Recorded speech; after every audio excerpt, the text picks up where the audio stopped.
Buenos días, compañeros y profesor.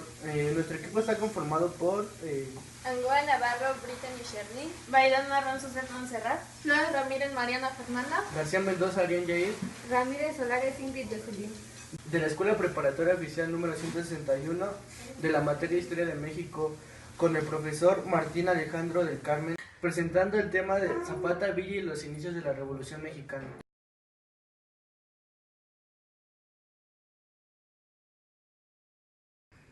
Elegimos el tema de la Revolución Mexicana porque la situación que se vivía en México en 1910 no era muy diferente a lo que se vivía en la época colonial 100 años atrás. Nos pareció muy interesante hablar sobre este tema, ya que un pequeño grupo controlaba la industria y el comercio mientras la mayoría vivía en la pobreza. No había elecciones libres ni manera en que los ciudadanos participaran en la vida política del país. Es por esto que pretendemos tocar el tema en forma de reportaje, pues en 1910 una pequeña clase media estaba dispuesta a pelear y comandar una rebelión, y esta vez no contra un dominio extranjero, sino contra un dictador, el general Porfirio Díaz.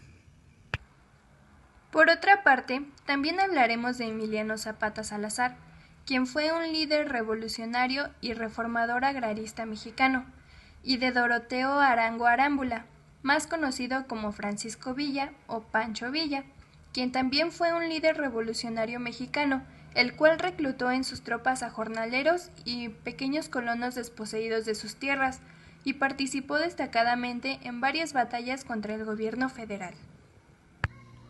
México experimentó un notable crecimiento económico y tuvo estabilidad política, pero estos logros se realizaron con altos costos económicos y sociales que pagaron los estratos menos favorecidos de la sociedad. Emiliano Zapata nació el 8 de agosto de 1879 en Anenecuilco, estado de Morelos. Nació Emiliano Zapata en un risueño pueblito del estado de Morelos que se llama Anenecuilco. Este personaje reunió un ejército de peones, la mayoría de ellos indígenas de Morelos, y con Tierra y Libertad como grito de guerra pasó a formar parte de la Revolución Mexicana en 1910. Francisco Villa nació el 5 de junio de 1878 en La Coyotada, municipio de San Juan del Río, en Durango. No más de verlo el gobierno se espantaba y se nombraba el general Francisco Villa, allá en Chihuahua, Parral y Lago. Se cree que pasó la mayor parte de su tiempo robando dinero y cometiendo crímenes contra los ricos. Fue en algún momento de ese periodo cuando adoptó el nombre de Francisco Villa, inspirándose en su abuelo, Jesús Villa, para evadir la ley. De hecho, en 1899 era buscado por el gobierno de Porfirio Díaz, no solo por robo, sino también por atraco y asesinato. En 1910 reclutó en sus tropas a jornaleros y pequeños colonos desposeídos de sus tierras. Él y sus hombres bajaron de las colinas, pasando de bandidos a revolucionarios, formando la que fue conocida como la División del Norte, un ejército de miles de personas que incluía un número significativo de estadounidenses. También participó destacadamente en varias batallas contra el gobierno federal. La Revolución Mexicana fue un conflicto armado, iniciado el 20 de noviembre de 1910 con un levantamiento encabezado por Francisco I. Madero contra el presidente autócrata Porfirio Díaz, ya que llevaba 30 años en el poder del país. Aunque en principio era una lucha contra el orden establecido, con el tiempo se transformó en una guerra civil. Suele ser considerada como el acontecimiento político y social más importante del siglo XX en México. Se caracterizó por varios movimientos socialistas, liberales, anarquistas, populistas y agrarios. Los antecedentes del conflicto se remontan a la situación de México bajo el porfiriato.